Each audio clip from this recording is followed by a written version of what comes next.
Remember when comic book movies weren't that fun? Well, they've got a lot better.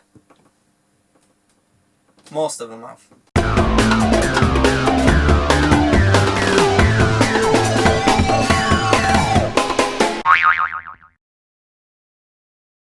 Deadpool. Comic book fans love him, the rest of you were like, who? Fox have done Deadpool before. They did him in Wolverine's origin, they sewed his mouth shut, they made him look like this.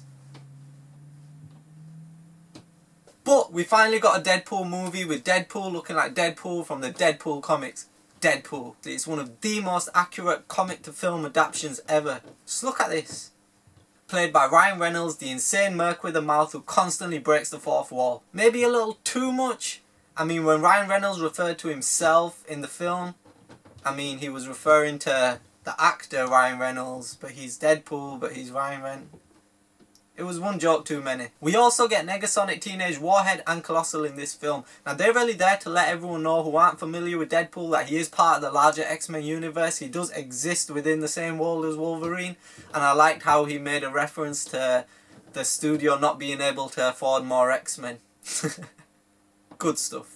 But what Deadpool really succeeds in is balance. Balance between story and balance between action. We get some Deadpool action, we get some backstory. We get some Deadpool action, we get some backstory. We get some Deadpool action, you get the point.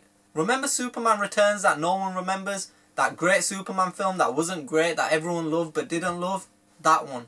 The reason that film didn't do well is because it had 45 minutes of Clark Kent and 45 minutes of Superman. It didn't work. We could have easily had the same thing with this film. We could have had a 45-minute origin story on Deadpool and then 45 minutes of Deadpool just slicing off people's heads and kicking them into someone else. He really did that. Also, another good thing, they didn't constantly have to introduce Deadpool despite most people not knowing who he is.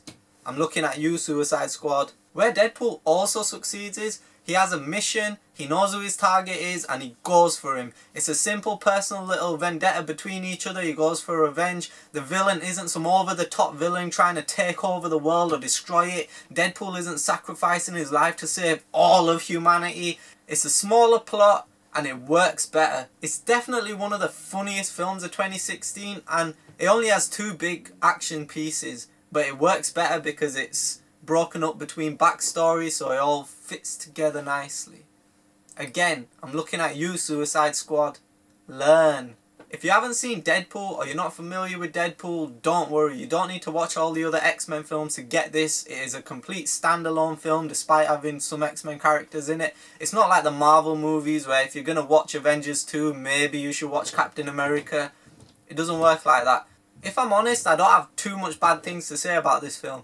In fact, I don't really have any bad things to say about this film. Absolutely loved it. They got it spot on with the character that Deadpool is from the comics. I've always loved Deadpool. I love what they did with the film. Ryan Reynolds is a great shit talker. That's exactly what Deadpool is. So, I'm going to rate this film Sweet Popcorn 5 out of 5. Have you seen this film? Do you agree with me? Do you disagree with me? Let me know. Follow me on our socials. And I'll see you next week for another movie review. Peace.